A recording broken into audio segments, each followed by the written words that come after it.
Capítulo 2. Não sabia o que fazer. Desde que tinha recebido a notícia da doença de meu pai, não conseguia me sentir em paz. Ficava imaginando o que todos pensariam ao me ver chegando à fazenda. Afinal, eles tinham me dado as costas e agora estavam me procurando. Se isso havia acontecido, a situação realmente devia ser grave. E o homem não devia ter exagerado em suas descrições, não sabia. Era algo muito estranho, não tinha mais contato com minha família e a dúvida de ir ou não estava me consumindo. É claro que gostaria de ver o meu pai novamente antes de morrer, se é que ele realmente estava tão mal assim. Mas o fato de voltar para aquele lugar me causava arrepios. Já fazia tanto tempo. Será que ainda sentiam raiva de mim pelo que havia acontecido? Bem, se me ligaram, acreditava que não. Ou será que só estavam cumprindo algum tipo de obrigação ao me informarem sobre o estado de saúde de meu pai? Não queria perder tempo formulando hipóteses, senão ficaria louca. Mas mesmo assim, não podia ir, pois André ainda não havia retornado. Esperaria que voltasse para lhe falar da possível viagem. Ele provavelmente não me negaria alguns dias de folga, depois de ter ganhado aquela causa. Era um homem justo e, apesar de ser meu chefe, sempre foi muito compreensivo e um dos meus melhores amigos. Também não conseguia assimilar ao meu pai a imagem de homem inválido, doente ou qualquer coisa do tipo. Pelo que ainda me lembrava, ele era um dos homens mais fortes que já conheci. Raramente pegava um resfriado ou sentia-se indisposto. Nossa relação tinha sido boa, muito boa. Ele era extremamente rígido, mas não havia do que reclamar. Sempre me dera carinho e apoio, exceto quando mais precisei dele. Não queria pensar a respeito. Por muitos anos tinha o odiado com todas as minhas forças. Mas o tempo também me fez ver que eu não era uma vítima. Também o fiz sofrer. Afinal, para ele, não era errado me fazer imposições. Ele desejava para mim a vida que na sua concepção era ideal, o que depois de tanto tempo me fazia ver que realmente me amava. Fui trabalhar nos dias seguintes, mas a minha cabeça não estava de fato no escritório, e sim além das montanhas do Vale da Borborema. A fazenda onde cresci, sem dúvidas, era a mais próspera da região.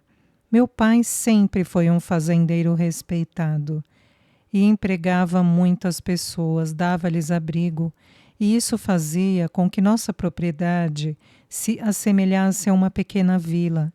Em tempos de boas safras, cerca de 100 famílias se abrigavam nas casinhas que meu pai mandara construir. Em tempos de vacas magras, como ele costumava dizer, ainda podia-se encontrar pelo menos 60 famílias perambulando por ali. Meu pai nunca foi um patrão carrasco, o que fazia com que todos o respeitassem muito. Ele até mesmo mandou construir uma escolinha para os filhos dos empregados. E 3 vezes por semana uma professora da cidade ia lecionar no recinto. Lembro-me bem da alegria nos olhos daqueles que começavam a aprender as letras. Era até mesmo bonito de se ver. E minhas irmãs, mais novas às vezes, se juntavam a eles a fim de ajudá-los. Já que estavam adiantadas nos estudos, eu ficava mais reclusa, pois era bastante tímida e preferia não me envolver com pessoas estranhas. O tempo passou e minha profissão me fez perder a timidez. Todos me diziam que eu era uma mulher forte e decidida. Não sei até que ponto concordava com eles, mas sei que já não era mais a mesma garota assustada que chegou à capital anos atrás. Talvez meu pai ficasse orgulhoso em ver o que me tornei. Mais um motivo para me fazer voltar a Borborema. Será? Perguntei a mim mesma. Será que é uma boa ideia? Capítulo 3. André retornou uma semana após o telefonema. Estava bastante animado com todas as negociações que havia conseguido e não parava de falar um segundo. Eu nem conseguia acompanhar todos os seus assuntos, mas meneava a cabeça fingindo compreender, a fim de deixá-lo feliz. Era sempre mais fácil lhe pedir algo quando estava bem-humorado. Depois do almoço, quando ele já estava menos eufórico, decidi que era hora de lhe falar a respeito da possível viagem à minha terra natal. Estava um tanto nervosa, apesar de não deixar isso transparecer, e então comecei a abordar o tema de forma prática e direta como sempre fazia. Doutor Lins, André me olhou assustado por conta de meu tom formal. Então respirei fundo e prossegui, de forma mais natural. André, recebi um telefonema há mais ou menos uma semana. Disse contidamente e ele me olhou um tanto confuso, como se me perguntasse o que ele tinha a ver com aquilo. Ligaram para me informar que meu pai está doente e gostariam que eu retornasse à minha cidade para vê-lo. Caso o pior aconteça, ao menos eu o terei visto antes. Mas você não disse que tem anos que não os vê? Perguntou-me ele, soando um pouco insensível. Sim, mas senti-me confusa. Eu sempre me queixava do que havia acontecido e, por isso, dizer a ele que eu queria ir vê-los tornou-se mais difícil. Eu quero visitá-lo. Talvez não morra. Eles me ligaram, então ainda se lembram de mim. Pode ser uma chance que a vida está nos dando para uma possível reconciliação. Certo, você, prática deste jeito, resolveu dar bola para a família? Ele riu como se não me reconhecesse. E eu permaneci olhando-o seriamente, afinal seus comentários não me importavam, apenas o seu consentimento. E outra, ele não sabia muita coisa sobre o meu temperamento, apenas o que eu mostrava no dia a dia. Bem, parece que é realmente sério, disse ele coçando a cabeça. Não sei o motivo que o levou a duvidar, já que eu só tratava de assuntos pessoais, se eles fossem realmente relevantes. Mesmo assim, arqueei as sobrancelhas e esperei sua resposta pacientemente. Você então quer que eu lhe dispense do trabalho, certo? Perguntou-me por fim, poupando-me muitas palavras. Gostava disso em André, ele era tão prático quanto eu. Exatamente. Respondi soltando a respiração que nem havia percebido que estava segurando. Por quanto tempo, Anabel? A pergunta dele me fez estremecer. Por quanto tempo eu deveria permanecer? Eu não tinha a mínima ideia. Se meu pai estivesse muito doente, como haviam dito, eu gostaria de poder ficar um pouco mais. Mas se as coisas não estivessem como diziam, gostaria de poder voltar o mais rápido possível. Fiz silêncio indeciso e por fim criei coragem para prosseguir. 1 ou 2 dias, no máximo 3. Contando com o fim de semana, achei que fosse o suficiente para poder fazer uma visita decente às pessoas que há muito não via. Tudo bem, você acabou de sair de uma causa de maneira brilhante. É a advogada mais dedicada que conheço e acho que merece um descanso. Tire uma semana de folga e visite sua família, Anabel. Eu realmente espero que eles lhe tratem bem. O sorriso se formou no canto de sua boca e ele me olhou de forma gentil. Adorava quando sorria, ainda mais quando soava tão compreensivo. Deixei-me sorrir também e lhe agradeci de forma calorosa. Obrigada, André. Quando voltar, prometo me empenhar ainda mais no trabalho. Eu realmente agradeço. Eu estava sem palavras, mas ele apenas meneou a cabeça negativamente e disse que precisava terminar de ler alguns papéis e por isso gostaria de ficar sozinho. Nossa relação era muito boa.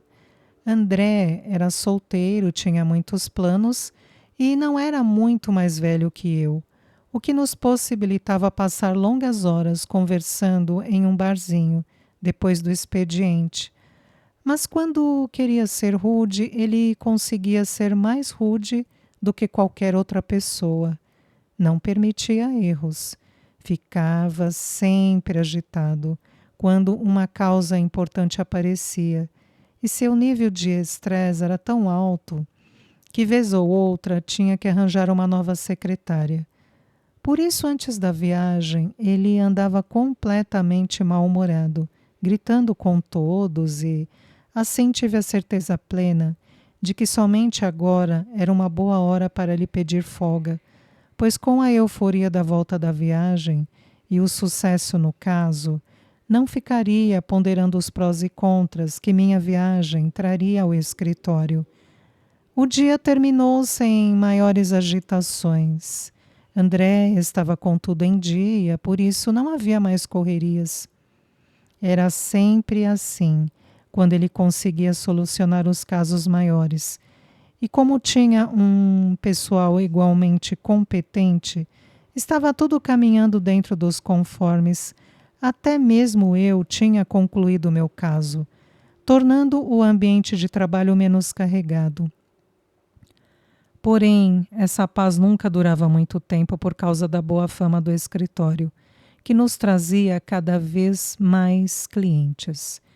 Após o expediente, estava arrumando minhas coisas para sair quando André apareceu na porta de sua sala e, em tom casual, ao me ver ainda por ali, perguntou-me se eu gostaria de beber algo com ele e conversar sobre todas as novidades. Pensei em recusar, mas ele era uma companhia muito agradável e eu precisava mesmo relaxar um pouco. Tudo bem, respondi, por que não? Boa garota, disse ele no tom brincalhão do amigo e não do chefe. Vou pegar meu paletó e volto em um segundo. Não fuja. Estarei bem aqui, respondi divertida. Era engraçado como ele conseguia ser tão profissional e de uma hora para outra mudar o tom completamente. Apreciava isso também, visto que eu não conseguia me alterar tão drasticamente. Era apenas Anabel, dentro ou fora do escritório. É claro que a Anabel fora do escritório era mais divertida, mas nada radical. Peguei minhas coisas e esperei André para irmos ao bar. Ele não demorou muito e logo apareceu, já sem gravata e com 2 botões da camisa abertos. Esse era o André do fim de tarde. Fui em meu carro e o segui até que estacionou em frente a um pub, não muito movimentado, onde poderíamos conversar tranquilamente. Fiz o mesmo e, após entregar as chaves ao manobrista, adentrei o recinto junto de André.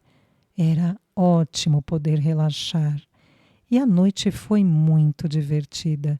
Ele me contou sobre as mulheres que conheceu, sobre as negociações e como finalizou o caso de maneira satisfatória, tanto para o cliente quanto para ele enquanto profissional.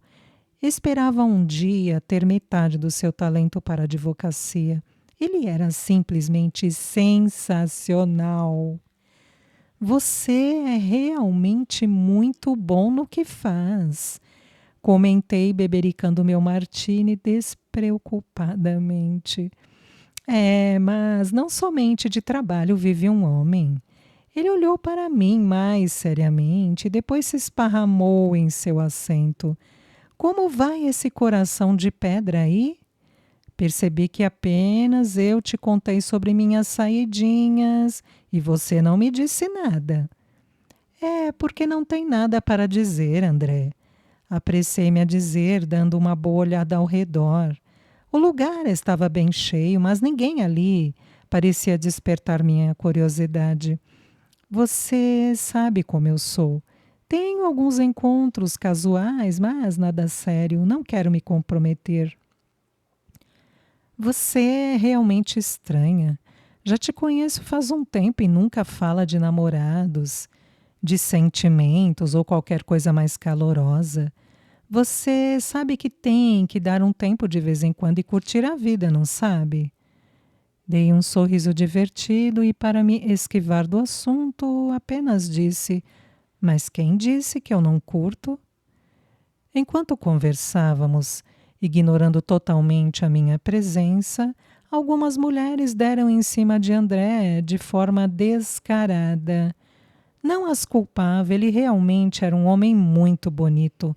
Pele clara, cabelos negros e bem cortados, olhos castanhos e um sorriso matador.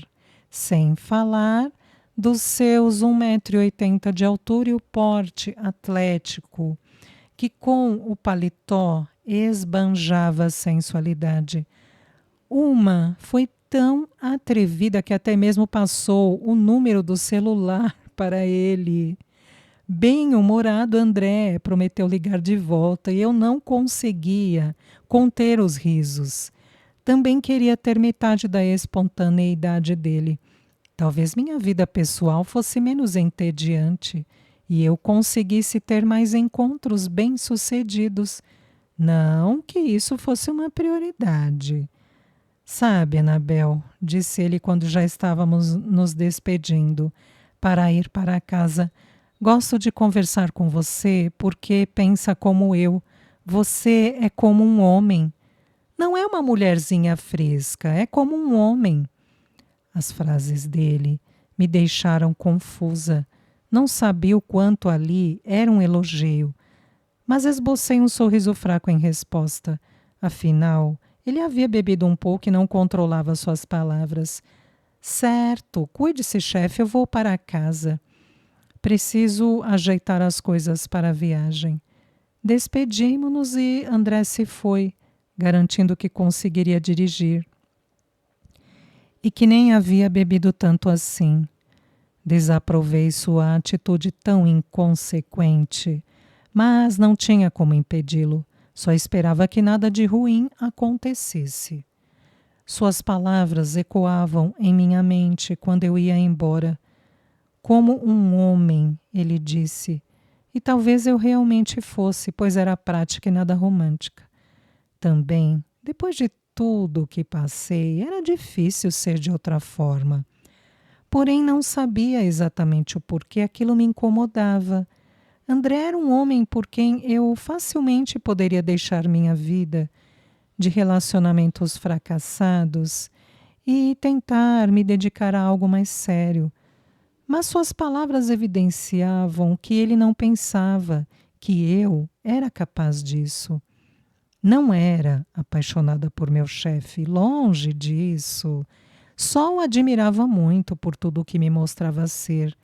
E talvez ele fosse o homem que me faria sentir de novo.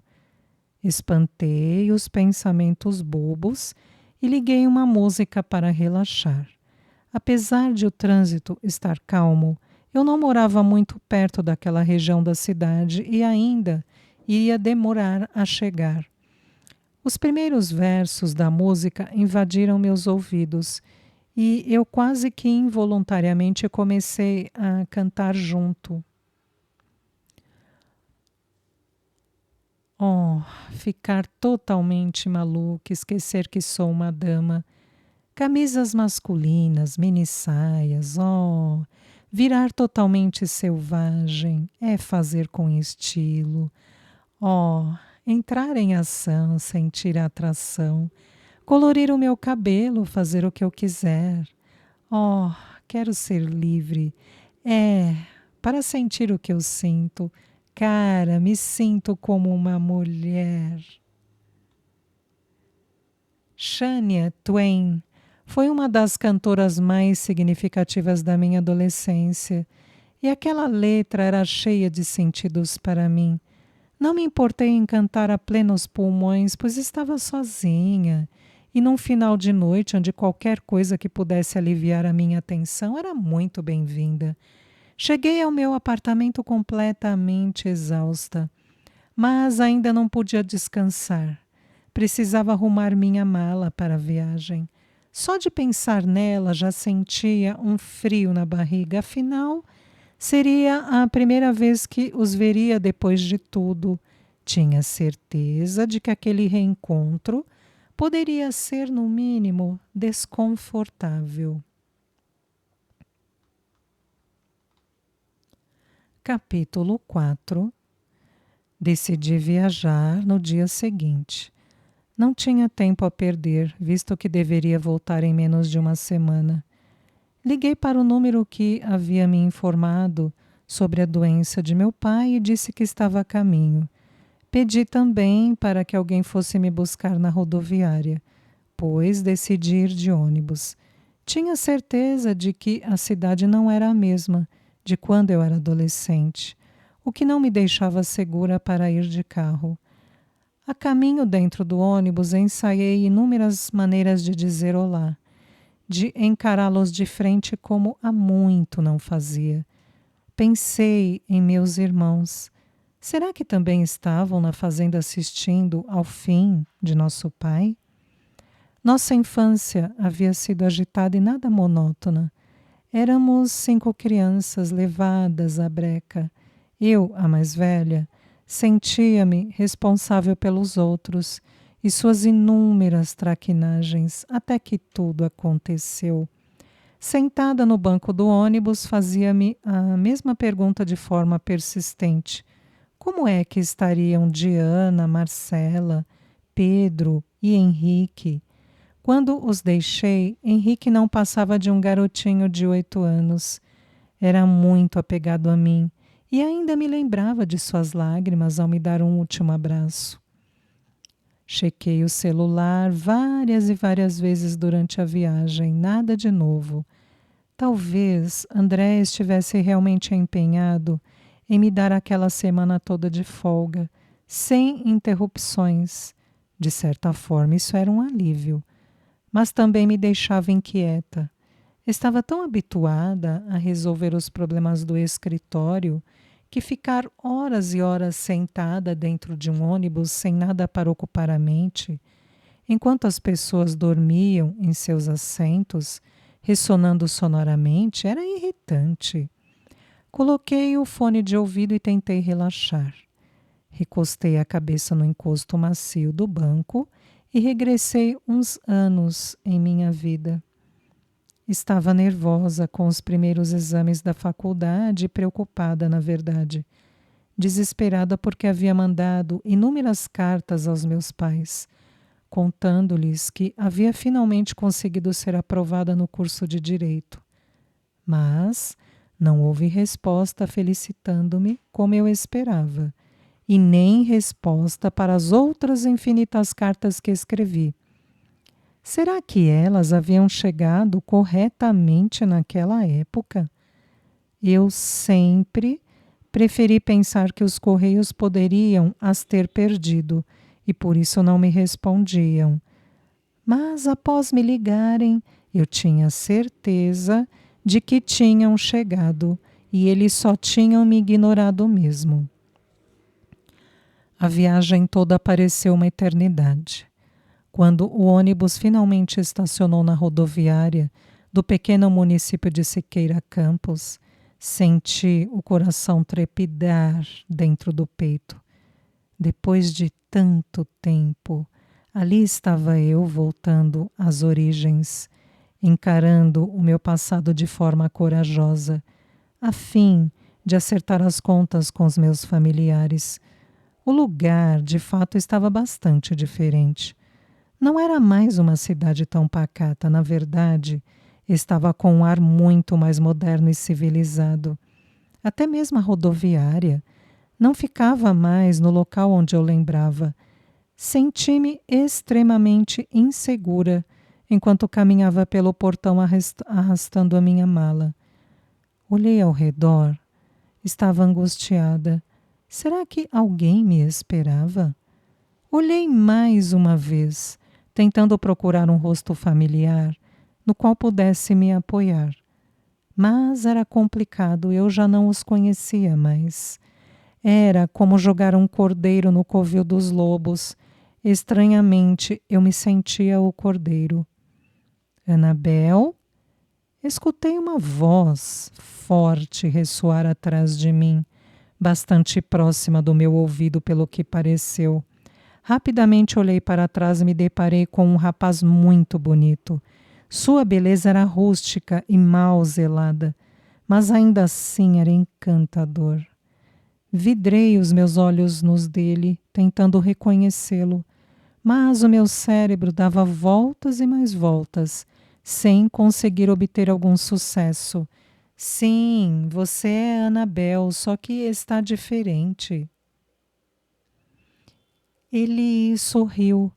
A forma como seus lábios, em formato de coração, desenharam-se em uma esbelta curva ao canto dos lábios, fez com que o meu coração estremecesse dentro do peito, acelerando-se de forma devastadora. Sim, era o meu garotinho, era o meu estimado irmão Henrique. Henrique! Proferi bobamente, sentindo a minha voz vacilar devido à emoção. Sim, sou eu, mana. Ele pareceu ficar constrangido com a torrente de lágrimas que já começaram a rolar livremente pela minha face. Senti-me com borboletas no estômago e, sem pensar muito, atirei-me nos braços daquele rapaz em que se transformara o meu garotinho. O cheiro de capim fresco reconfortou-me de uma forma inexplicável, e por longos minutos permaneci encolhida naqueles braços fortes, com a cabeça recostada ao seu peito. Quando me senti mais calma, afastei-me com a face em chamas, tentando limpar as lágrimas de emoção.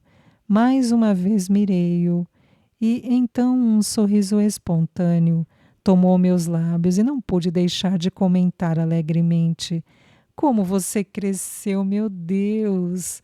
Henrique, você se tornou um homem, um lindo homem.